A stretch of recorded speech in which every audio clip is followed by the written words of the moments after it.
Hey guys, how's it going? In this video, we're going to be doing an unboxing and I'm going to give my first impressions on the Galaxy A01. Now, about a week ago, I had no idea this phone even existed. Chances are good you didn't know it existed either. So we're going to see what this phone's about, who's it for, and if it's worth the money. So this is in addition to Samsung's Galaxy A line, which we've been covering here on the channel, except this is a much more affordable device. I picked this up on Amazon for $128. I'll leave links down in the description if you're interested. So what are we getting here for $128?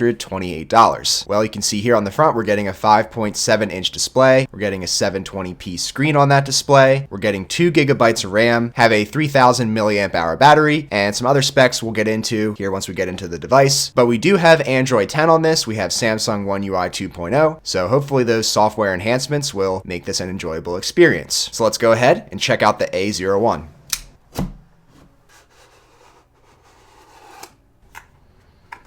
Have our paperwork right on top here. Wonder if we get a case with this. Looks like we do not get a case here, even though there's been a case with all the other Samsung Galaxy A line devices. Here's our device. We'll check that out in a second here. We have what looks to be a 5-watt charger in the box. Samsung pulling some Apple antics here. We have a USB-A to micro USB cable here in the box. Looks like this is sporting a micro USB port, not USB Type-C. Have our SIM injection tool. And on the bottom here, we have our headphones. We do have a headphone jack on this device, except it'll be found on the top. And these look to be the same earbuds that came with the Galaxy A51, which were pretty low quality, but still it's nice that it's included in the box. All right, and here is our Galaxy A01. So we have our Infinity V display, which is just the teardrop design here on the front-facing camera. We have a dual camera setup here on the back, and I've actually been hearing good things about these cameras from this phone, so we'll definitely check those out later in the video. And our octa-core processor. We have a Snapdragon 439 in this device and an Adreno 505 GPU, so we'll see how this phone performs.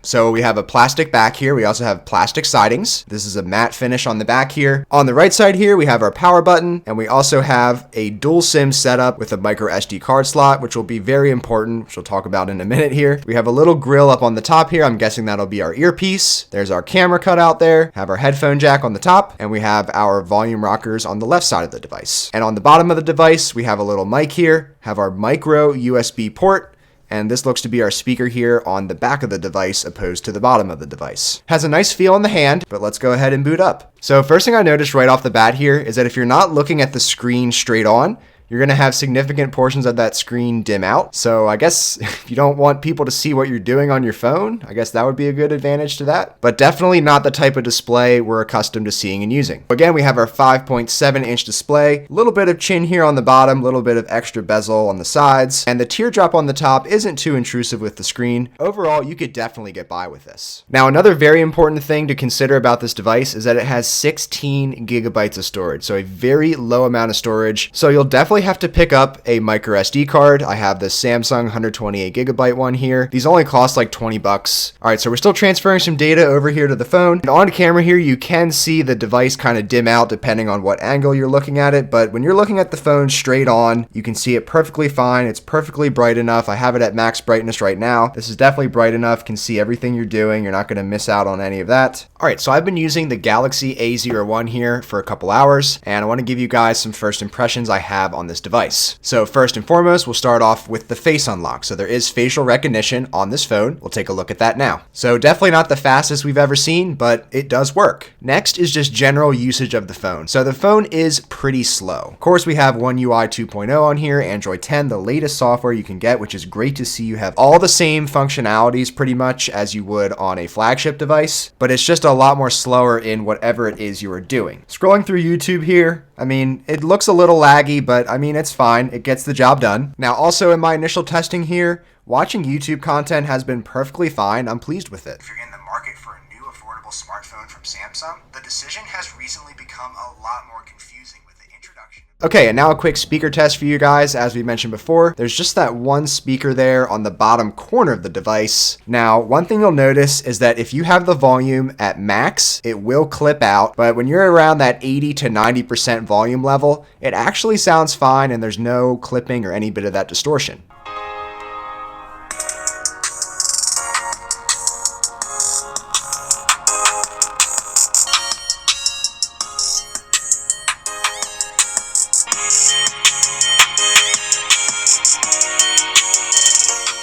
So yes, audio is better on the Galaxy A51, but really for 128 bucks, speakers seem to be okay, and they do sound fine just as long as you're not at that max volume where stuff is going to distort and clip out and not sound that pretty. All right, so next, going to do a quick call test. Hey, what you doing? I'm going to the bathroom. Oh, okay. Well, I was just calling you on my new phone. How do you think I sound? A little echoey.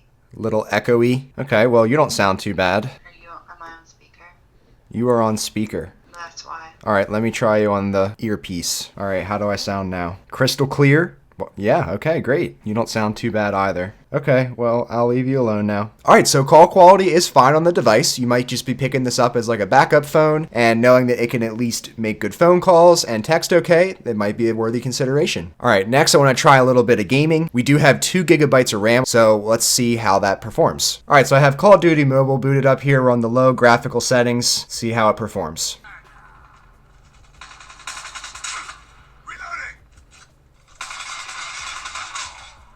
So yeah, initial test here. Looks like you will be able to game on this device.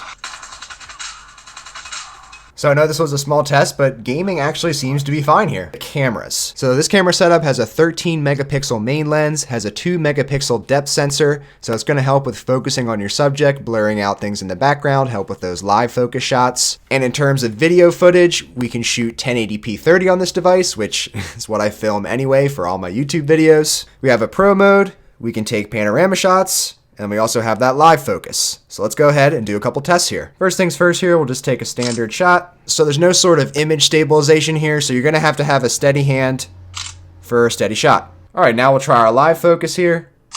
For what you're paying here, this seems to be an alright camera experience. Alright, so first impressions here of the Galaxy A01. For the $128 that I paid for this device, things are obviously going to be a little bit slower compared to higher spec devices. We have a micro USB port. We just have that single speaker on the back that seems to clip out. Honestly, the screen size is fine. That is not a concern at all. We do have a 720p resolution display, but the fact that this has a 3000 milliamp hour battery and that lower resolution display should mean excellent battery life. Phone calls have been fine. I've been doing some texting on the device with no issues. Watching YouTube has been enjoyable. Web browsing is fine. Shopping on the web. Basic tasks, perfectly fine. I was also able to play some Call of Duty Mobile at low graphical settings, and it was perfectly fine in my testing. Facial recognition, kind of slow, but it's nice to see it here on a device this inexpensive. So honestly, the A01 here, it's going to be a great device if your kid has been constantly asking for a phone. I think it's a great backup phone if you have a more expensive device and you might be going somewhere that you don't want something to happen to it. You can easily take this along with you, throw this in your bag. It's just nice to have there as a backup. But if your budget allows it, I highly recommend considering the Galaxy A51. I know this is twice the price at just under $300, but this is going to do a lot of the things that your flagship devices do and just has a much better feeling experience here overall. But again, it all comes down to price, and the A01 at $128 at that price, I can recommend it. But I'm curious to hear your thoughts on the Galaxy A01, so let me know in the comments below. And if you enjoyed this video, then be sure to give it a thumbs up, and please consider subscribing to the Shane Symonds YouTube channel today, and hitting that bell icon for notifications. Hope to see you guys around for the next video. Thanks so much for watching. Take care.